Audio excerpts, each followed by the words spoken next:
ආයුබෝවන් කියලා පිළිගන්නවා අපේ SKTS YouTube channel එකට. ඉතින් ඔන්න මේ වීඩියෝ එක මම ඔයාලට අරන් ආවේ කොහොමද අපි Zoom cloud meeting එකේ account එකක් හදන්නේ කියලා. ඒ වගේම meeting එකක් කොහොමද හදන්නේ කියලා අද අපි මේ වෙලාවේ කතා කරමු.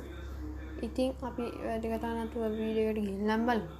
මේ වීඩියෝ එක යන කලින් කියන්න ඕනේ ඕගොල්ලෝ මගේ YouTube channel එක තාමත් subscribe කරලා නැත්නම් YouTube channel subscribe button click කරලා ඊට පස්සේ notification bell එක all press කරොත් මම දාපු වීඩියෝ වල notification මාර්ගෙන් අරගන්න පුළුවන්. හරි. අපි යමු වීඩියෝ එකට. හරි. ඔයගොල්ලෝ මුලින්ම Play Store එකට යන්න ඕනි.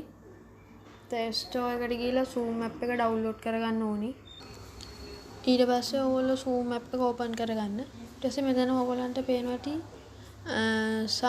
sign in කියලා එකක් තියෙනවා. ඔයගොල්ලෝ ඊට පස්සේ ඔයගොල්ලෝ මෙතන sign in with Google කියන එක දෙන්න. දීලා ඔයගොල්ලන්ගේ email address එක අහනවා. ඉතින් මම මෙතන මගේ email address එක දෙන්න. ඉතින් ඔයගොල්ලෝ දුන්නට පස්සේ ඔයගොල්ලෝට මෙයාගේ interface තමයි එන්නේ. ඉතින් මෙතන ඔයගොල්ලන්ට launch the Zoom කියන එක click කරන්න. launch the Zoom කියන එක හරි. දැන් connecting කියලා වැටෙනවා. හරි. ඉතින් දැන් අපි ඔයගොල්ලන්ගේ අපේ Zoom app එකේ account එක හදාගෙන ඉවරයි. දැන් අපි බලමු කොහොමද meeting එකක් හදාගන්නේ කියලා. ඔයගොල්ලන් බලන්න මෙතන schedule කියලා එකක් තියෙනවා. ඔයගොල්ලෝ ඒක click කරන්න. ඊට පස්සේ ඔයගොල්ලන් මෙතන topic එක දාන්න පුළුවන්. මම මෙතන English කියලා දාලා ඔයගොල්ලන් දැන් මෙතන date එක දාගන්න පුළුවන්. ඉතින් මෙතන 11 ඉඳන් දිනෙත් දාන්න පුළුවන් 2021. දාලා set කරන්න date එක ඊළඟට මෙතන වෙලාව දාගන්න. ඉතින් ඔයගොල්ලන්ට අපිට වෙලාව දාලා මෙතන ඔයගොල්ලන්ට passcode එක වෙනස් කරගන්න පුළුවන්.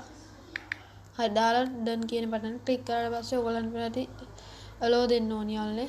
ඊට පස්සේ මේ විදියට මේකෙන් back වෙන්න. ඊට පස්සේ ඔයගොල්ලන් මෙතන meetings වලට ගියාම අපේ meeting එක තියෙනවා English කියලා. ඉතින් මේ වීඩියෝ එකෙන් හොඳ දැනුමක් පොඩ්ඩක් ලැබුණා කියලා හිතනවා නම් අපේ YouTube channel subscribe කරන්න. ඒ වගේම like කරන්න, යාළුවන්ට share කරන්න.